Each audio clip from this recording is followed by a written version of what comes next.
Here's a question that sounds impossible. What if you didn't need to counterfeit a country's money? What if you could just print the real thing? Not fake bills, not forgeries. Actual, genuine, government-issued currency, printed on the right paper, with the right ink, from the right printing plates, at the actual official facility that prints money for a sovereign nation. And what if one man pulled this off, not for a few $1,000s, but for the equivalent of hundreds of millions today? This is not a heist story. There were no ski masks, no vaults blown open, no car chases. This is something far stranger and far more disturbing than any movie robbery. Because the man at the center of it didn't break the system. He read it, carefully, patiently, obsessively, until he found the one crack nobody else had ever thought to look for, and then he walked straight through it. His name was Artur Alves Reis. He was Portuguese. He was, for a brief window in the 1920s, arguably the most audacious financial criminal in modern history. And the truly unsettling part? He came within a handful of stock shares of getting away with it completely. To understand what Artur Alves Reis did, you have to understand what made him. And what made him wasn't talent, though he had that. It wasn't ambition, though he had that too. What made him was a single moment he witnessed as a 10-year-old boy in Lisbon, 1906. His father ran a funeral home. It went under, debts piled up, and one afternoon, two men from a bank came to the family home, laid some papers on the table, waited for his father to sign them, and then left, without once making eye contact with the man they had just financially destroyed. Artur watched all of it from a doorway. Now, here's where most people would take the lesson. Work hard, build something real, don't fall into debt. Artur took a completely different lesson. He looked at his father, a man who had built an actual business, and then looked 2 streets over at his uncle, a mid-level municipal clerk who had debts of his own. But the uncle's creditors came politely, with their hats in their hands, because the uncle had a title. His name was on official city documents. His signature authorized government forms. The uncle had paperwork, and the system protects what the system recognizes. That's the lesson Artur Alves Reis took from his father's ruin. The world doesn't punish people for lacking money. It punishes them for losing their legitimacy, their stamps, their signatures, their certified place inside the official machinery of society. His father had a business but lost the documents, and the documents, it turned out, were the real thing. By the time Artur was 20, this belief had calcified into a kind of personal philosophy. He wanted legitimacy above everything else. Not wealth, exactly, legitimacy. A position so deep inside the system that no 2 men from a bank could ever walk into his home and put papers on a table. In 1916, with the Portuguese colonial empire still intact and Angola offering opportunities to qualified professionals, Artur decided to get qualified. He sat down and created a diploma from the Polytechnic School of Engineering of Oxford University, a school that, to be clear, has never existed. He filled it with an impressive-sounding list of disciplines: geology, metallurgy, mathematics, electrical engineering, paleography. He brought it to a notary's office. The official stamped it without reading a word. He didn't experience this as dishonest. He experienced it as accurate. The system demanded paper, not competence. He had the competence. He simply provided the paper the system required. He sailed to Angola carrying credentials from a university that existed only in his own handwriting. Within months, he was the chief engineer of the Department of Public Works. And here's the genuinely strange part. He was good at the job. He built roads. He managed supply chains. He surveyed routes through territory that hadn't been mapped. The diploma was fiction. The engineering ability was real. But the work that truly transformed him in Angola wasn't the construction, it was the paperwork. To get a single road approved, a proposal had to pass through the regional governor's office, the Department of Public Works, the Ministry of Colonies, the Finance Office, the Legal Review Board, and then back to the governor. 6 different stamps, every form slightly different. Every signature requiring a specific sequence. Miss one step, and you started all over from the beginning. For 6 years, this was Artur's daily existence. He didn't just observe the bureaucracy, he became fluent in it. He learned which offices read carefully and which ones rubber-stamped. He learned the weight and texture of authoritative paper. He learned the hierarchy of official seals, and he discovered something he would never, ever forget. The system doesn't check facts, it checks forms. Nobody in Lisbon verified that the road actually existed. They verified that the report had the correct stamps. If it did, the payment was released. The stamp was more real than the road. He filed that away. For later. By 1922, Artur was back in Lisbon and had set his sights on a struggling railway company in Angola, the Mbaca Railway. Its shares were trading below the value of its physical assets. He saw a genuine opportunity. There was just one problem. He had no money. So he did something that had, by now, become instinctive. He manufactured the appearance of it. He opened accounts. He issued letters of credit that implied financial backing he didn't have. He moved fast, created paperwork that looked authoritative, and for a while it worked. But this particular scheme unraveled, and in 1924, Artur Alves Reis landed in a Portuguese jail in Oporto, awaiting trial for fraud. Most people in that situation spend their time figuring out how to get out. Artur spent his time in the prison library, reading, specifically reading about money, how it was issued, how it was printed, how it was tracked, and crucially, how it was verified. What he found was a gap so enormous it almost didn't seem real.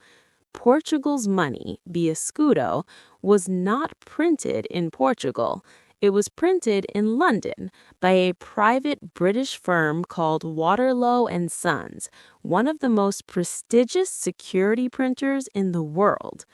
The Bank of Portugal would commission a print run, specify the denominations and serial numbers, and Waterloo would produce the notes and ship them over.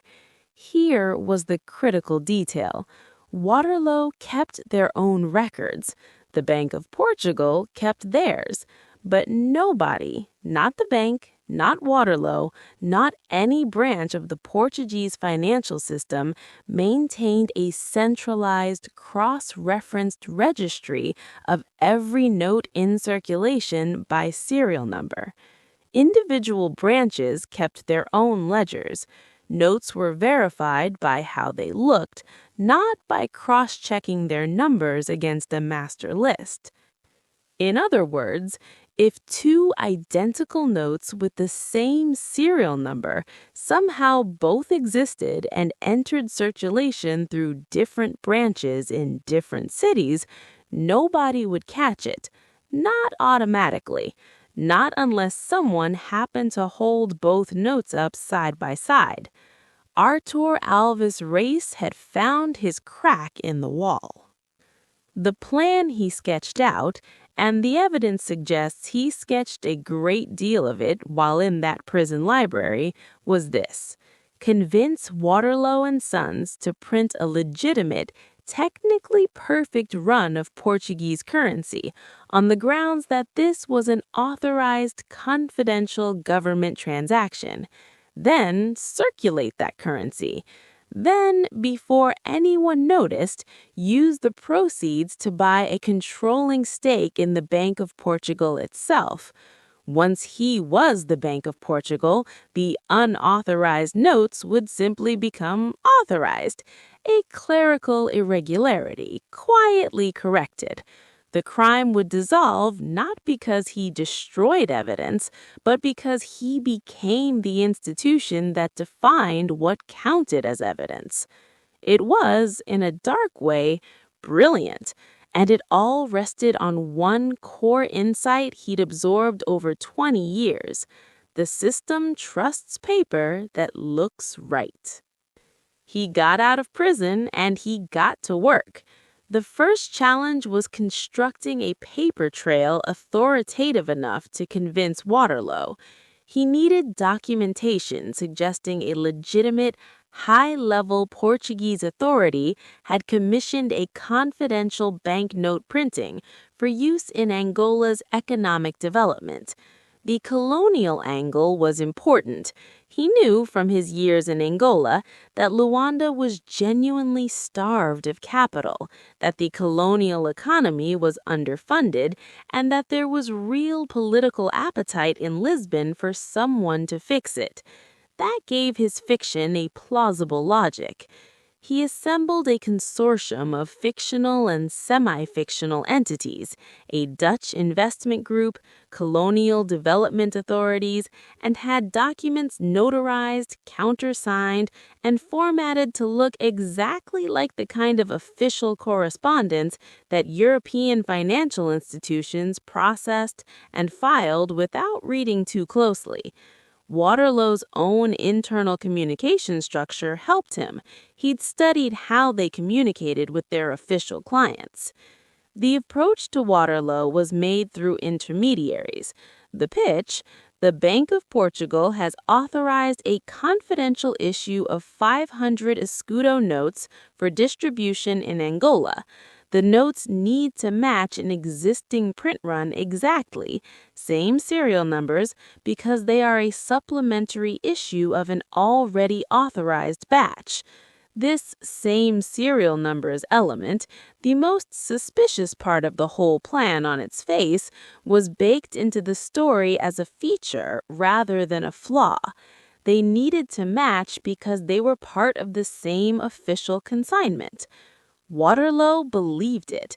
They printed the notes, and they were real, physically, chemically, technically identical to every other 500 escudo note the Bank of Portugal had ever issued, because they were made by the same people, from the same plates, on the same paper. Getting the notes into Portugal required another layer of ingenuity. Bringing large quantities of cash across a border in suitcases tends to attract attention. Artur's solution was diplomatic credentials, specifically a connection to Liberia's consular network, which provided passports that granted diplomatic status and, crucially, exemption from customs inspection. Sovereign currency entered the country as diplomatic correspondence. Once the money was circulating, Artur built the infrastructure to deploy it at scale. In June 1925, he opened the Bank of Angola and Metropole in Lisbon, a real bank with a real office, offering something genuinely revolutionary for 1920s Portugal: mortgage loans at rates 3 times lower than any established institution. Credit in Portugal at that time was expensive and almost exclusively available to people who already had wealth. His bank offered it to everyone else. In Luanda, people spoke of him as a visionary, a man finally doing what the government had promised for decades. He may have even believed it himself. He moved into a palace in Lisbon's wealthiest neighborhood, a fleet of cars, a collection of properties. He was performing wealth deliberately, because performed wealth was a prerequisite for the next step. No one questions the financial credibility of an obviously rich man buying shares in a bank. And quietly, through layered intermediaries and cross-ownership structures, he began acquiring shares in the Bank of Portugal. He needed 22,501 shares for a controlling majority. By November 1925, he had roughly 10,000. He was less than halfway there, but he was moving fast. The unraveling, when it came from the most ordinary of places. A currency exchange in Porto, a cashier at the end of a long day, a man who happened to have 2 500 escudo notes in his hands at the same time and noticed, almost by accident, that they shared the same serial number. He called his manager. His manager called the Bank of Portugal. On December 5th, 1925, a single inspector began manually pulling notes from cash drawers across Porto and sorting them by serial number. It was not standard procedure. The Bank of Portugal had no centralized system for doing this, but within hours, the pattern was undeniable. There were hundreds of duplicates, both perfectly real, both perfectly printed, both legal tender in every physical sense, and yet both existing simultaneously when only one could. By December 6th, inspectors had extended the cross-check nationwide. The result was staggering. Nearly half of all 500 escudo notes in circulation in Portugal were duplicates. For close to a year, a single man with no government authority and no printing press had been running a parallel monetary system inside a sovereign nation, undetected. The Bank of Portugal faced a choice with no good options. If they declared the duplicate notes counterfeit, every ordinary Portuguese citizen holding them would lose their savings overnight. The population would riot. The government, already a 45 administration revolving door of instability, would not survive the week. If they declared the notes valid and absorbed the loss, the bank itself would need an emergency government rescue to avoid insolvency. They chose the second option. All 500 escudo notes were to be withdrawn and exchanged for a new issue. The queues outside Portuguese banks stretched around the block before the doors opened. Artur Alves Reis was on a ship when the arrest party came for him. Whether he was fleeing or genuinely traveling on scheduled business is something historians still debate. It may not matter. He was brought back to Lisbon. When investigators entered the offices of his bank, they found no coded communications, no hidden ledgers. The records of the entire scheme were right there on the desk, complete, detailed, in his own handwriting. He had never planned for discovery. He had planned to become the Bank of Portugal before discovery was possible. He was 12,500 shares short. He was convicted in 1930 and served 15 years. He was released in 1945 and died 10 years later, broke and largely forgotten, under the shadow of a dictatorship. That dictatorship is not incidental to this story. The instability his scheme accelerated, a government unable to protect its own monetary supply, a public that no longer trusted paper money, an already fragile republic pushed past its breaking point, contributed directly to the conditions that enabled a military coup in 1926, just 6 months after his arrest. The coup brought Antonio de Oliveira Salazar to power. His regime lasted 41 years. Arturo Alves Reis spent his final decades under the government his actions helped create. He had wanted to own the system. Instead, he broke it, and something far more rigid moved into the space he left. Waterloo and Sons lost a landmark legal case brought by the Bank of Portugal.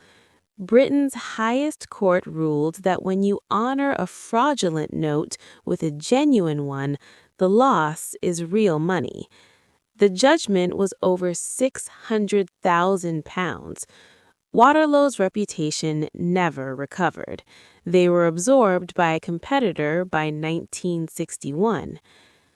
What Artur understood, and what the whole affair laid bare, is something that sits at the uncomfortable heart of modern finance. A banknote is not valuable because of what it's made of. It's valuable because of who stands behind it. The paper, the ink, the printing, those are theater. The real thing is institutional trust.